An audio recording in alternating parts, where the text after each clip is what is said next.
What's up? Hi everybody. I am chilling right now before I go to class. And I don't know, I just kind of want to talk about generational trauma. That's kind of random, but it just has been on my mind. It's something that, not necessarily on my mind, but just being a person who feels like they're constantly healing, it is brought to my awareness, a lot. And I think that it would just be helpful to talk about like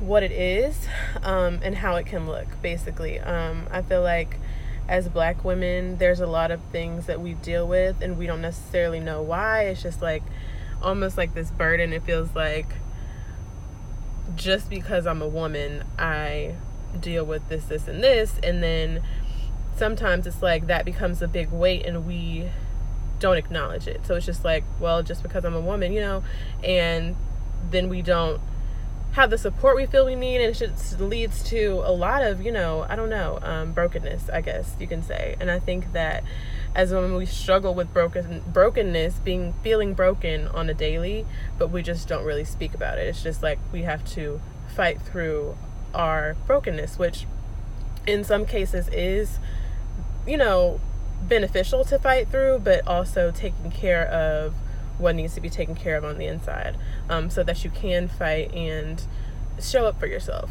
I guess the main thing that I always think about is the ways that women carry themselves, Black women especially, in the world, because of, I guess, the bodies that we possess.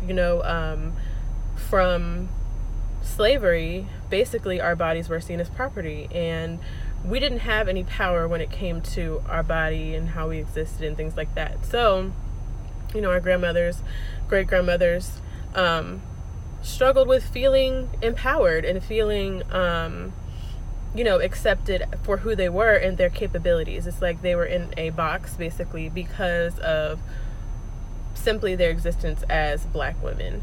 And, then you have these fears instilled that go right along with that feeling of powerlessness.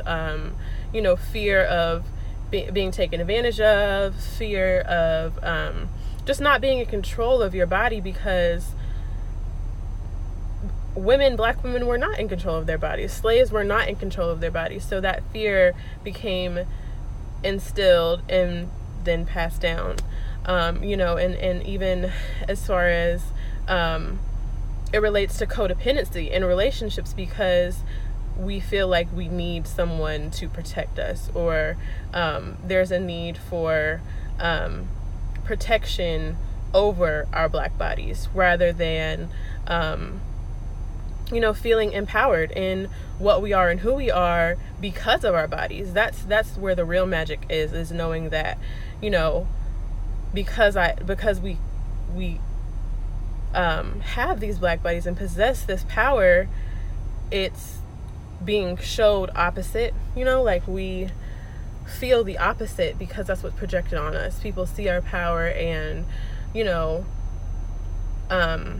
want to take it, basically. So we end up feeling less powerful than we are.